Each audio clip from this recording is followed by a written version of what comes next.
Good morning, everyone, and welcome back to the channel. Thank you for stopping by today. And first of all, I hope you had all a great weekend. I know some of you were celebrating Eastern, some others were celebrating Passover, and there's also those of you who are celebrating Ramadan. So to everybody, hope you had a great time together with the family. And we're gonna go ahead and get started. As you can see, right now we have pushed the price back down to at the moment we're at around 38,000 plus dollars. And since we had our $48,000 high all the way down to where we are, we've had an almost 20% correction. That's about $10,000 that we've lost in the price. So that is where we find ourselves currently.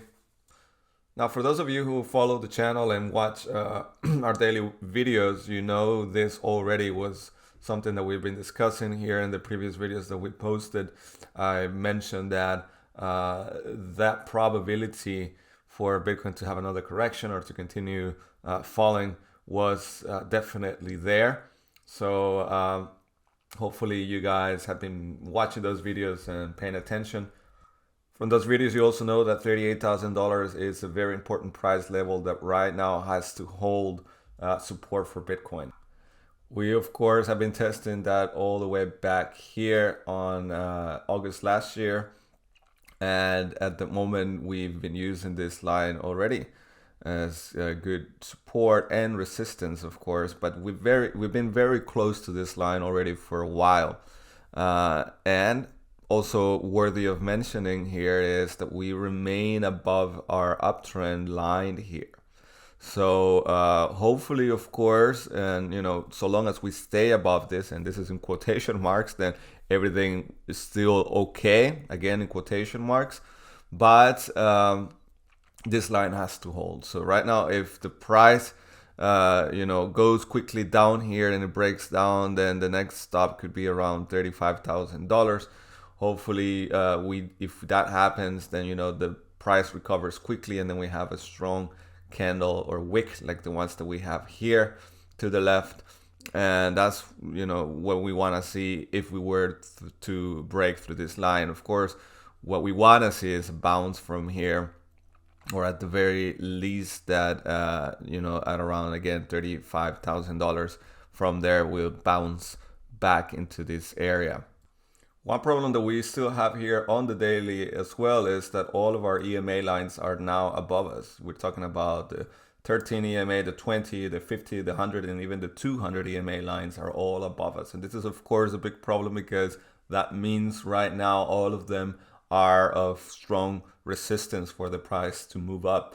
Of course, when we are above them, normally what that means is that they offer good support like you see here. We go down, retest them, and then continue to move upward. However, right now, again, they're all above us, so that means we do have to push through them sooner rather than later. Here on the 4-hour time frame, we see we still find ourselves inside a downtrend. That means the price falls, consolidates, and once again, it is falling. Now, of course, right now the week starts, and that makes sense. The way that we see this candle usually for a Monday, it's not a big surprise.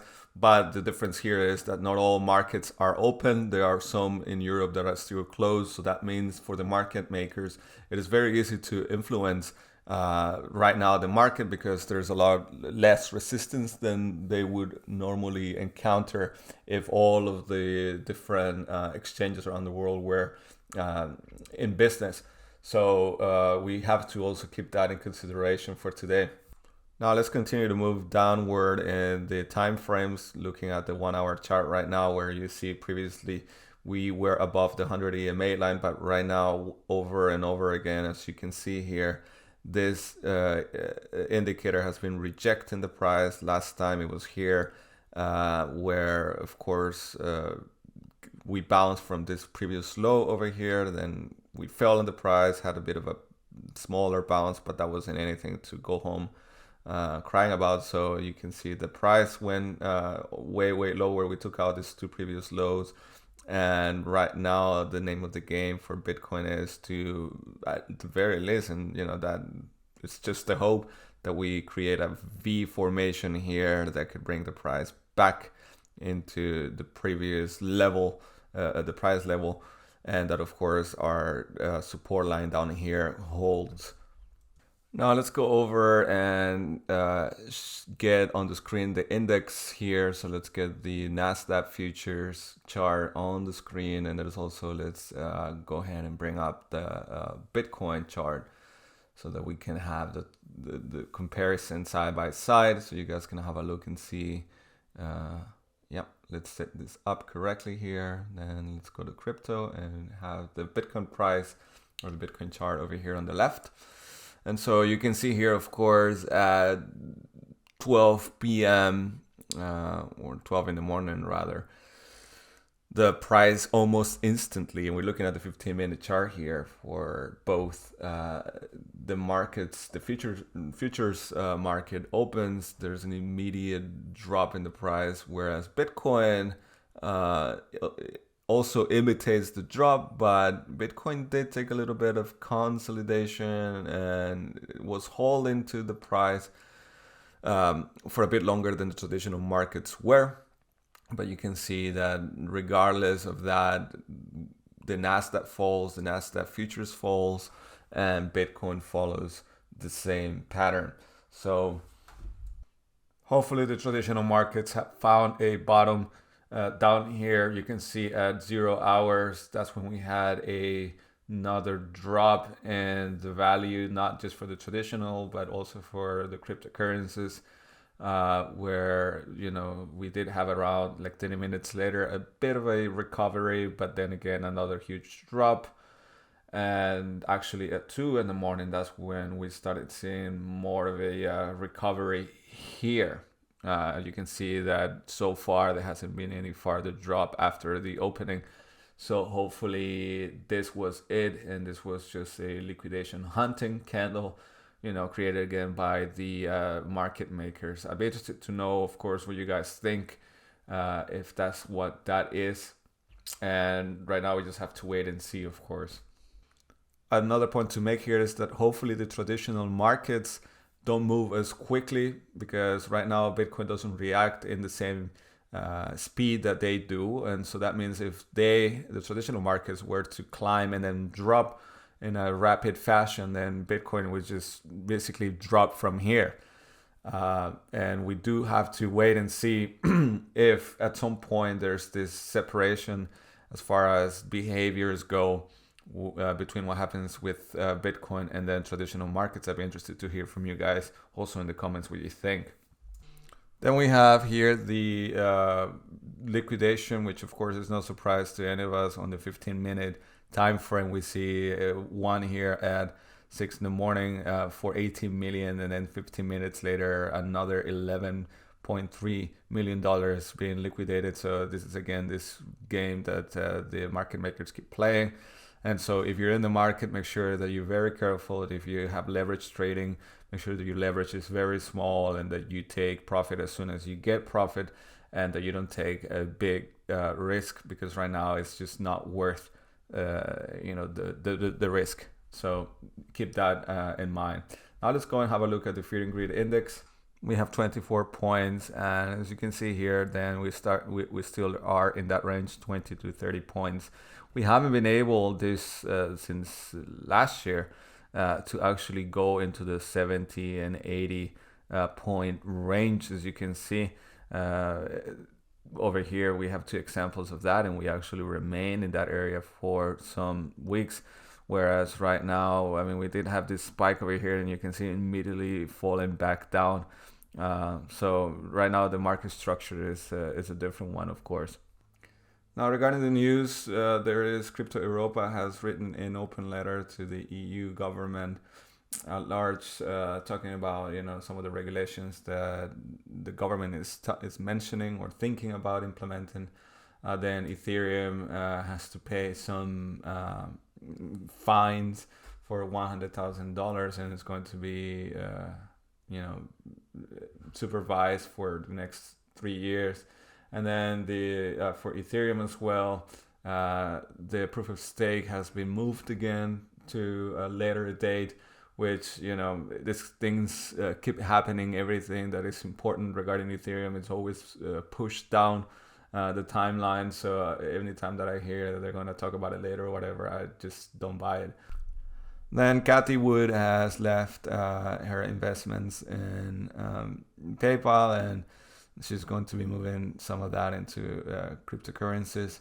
And then the CME, excuse me, is also given sort of the green light for crypto related finance services.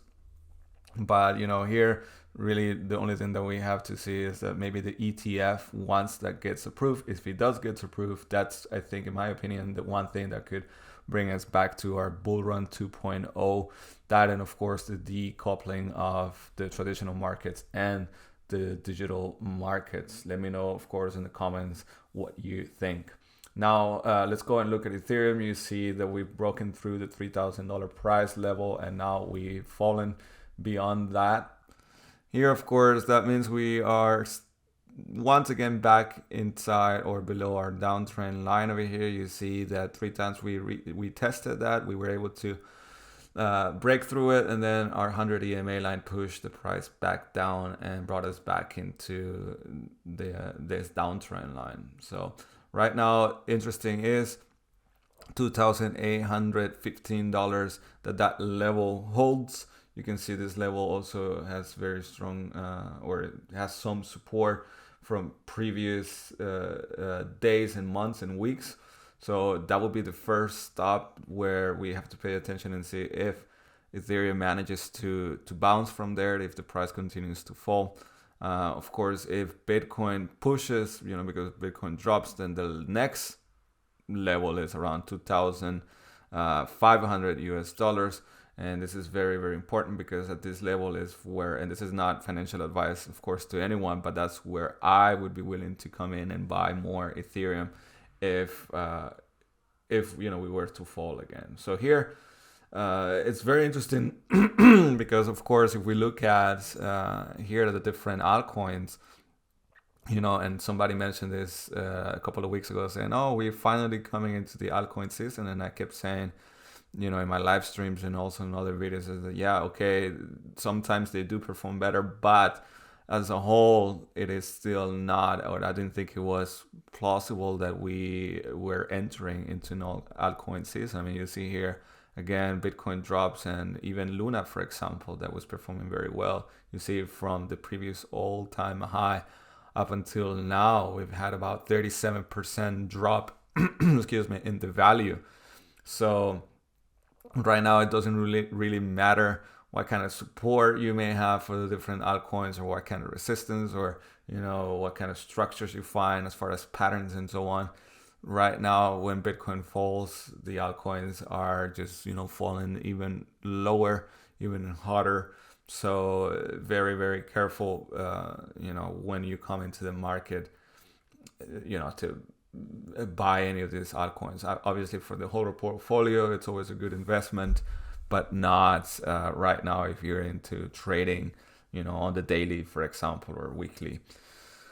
Anyway, that's all that I prepared for you guys. Tomorrow we will have another update. I hope that you have a great day today, and that's it. Thank you so much for watching. My name is Basti. Ciao, ciao.